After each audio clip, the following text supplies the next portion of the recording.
සුබ දවසක් ඔබට. වාහන මිල හිටපු නැති විදිහට අඩු වෙලා. මේකට හේතුව ඔබ දන්නවද? මේ වීඩියෝවෙන් අපි වාහන මිල මේ වගේ නොහිතන විදිහට අඩු වුණේ කියලා බලමු.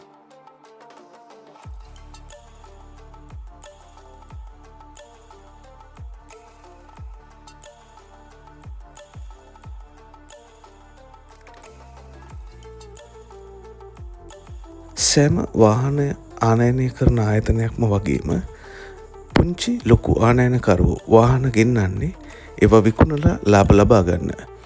ලොකු ආයතන වගේම කුඩා හා මධ්‍ය පරිමාණයේ ආනයනකරුවොත් ඒ වගේම තමයි වාහන ගෙන්නන්නේ ඒ වාහන ටික විකුණලා ලාභයක් ලබන්න. රජය වාහන ආනයනය සඳහා ඇමරිකානු ඩොලර් බිලියනයක් වෙන් කරා 2025 වර්ෂය සඳහා.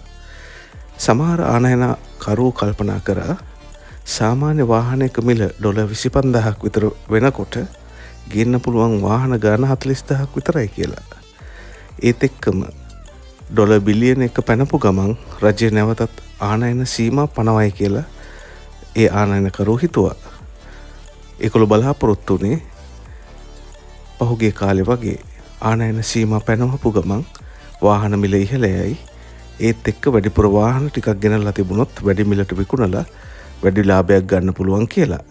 ආනයනය සඳහා ඇරපු ණයවර ලිපිවල වටිනාකම ඩොලර් බිලියන 1 පැන්නා. රජය ආනයන තහනම් පැනවේ නෑ.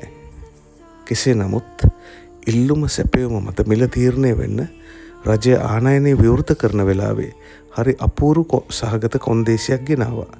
ඒ තමයි වරායෙන් වාහනයක් එළියට ගත්ත දින සිට දින 90ක් ඇතුළත එම වාහනේ ලියාපදිංචි කළ යුතුයි කියන එක.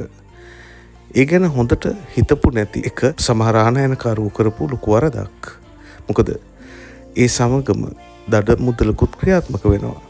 ඒ කියන්නේ දින 90න් ලියාපදිංචිය අපොහොසත් වූ වාහන සඳහා CIF වටිනාකමින් මාසකට 3%ක දඩ මුදලක් ක්‍රියාත්මක වෙනවා.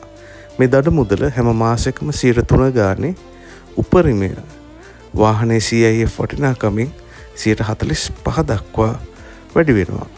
45%ක උපරිමයකින් මේ දඩ මුදල නිම වෙනවා.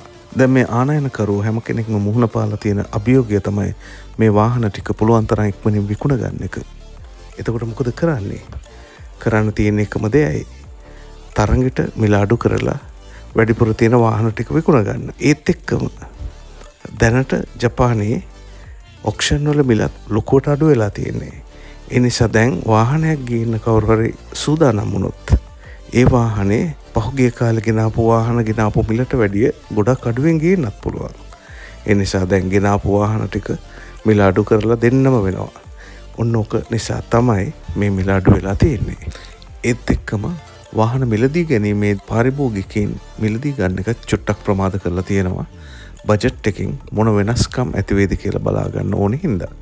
මේ හේතුවත් එක්ක වාහන මිල එන්නම පහත වැටෙන බවක් තමයි පෙනියන්නේ. වාහන සම්බන්ධයෙන් කාලීන තොරතුරු, තාක්ෂණික තොරතුරු සහ ඔබගේ ආරක්ෂාව සඳහා වැදගත් වන තොරතුරු ගොඩක් රැගෙන එන මෙම වීඩියෝ channel එකට ඔබ මේ වෙනකොට subscribe කරලා නැත්නම් subscribe කරලා එකතු වෙන්න. ස්තුතියි.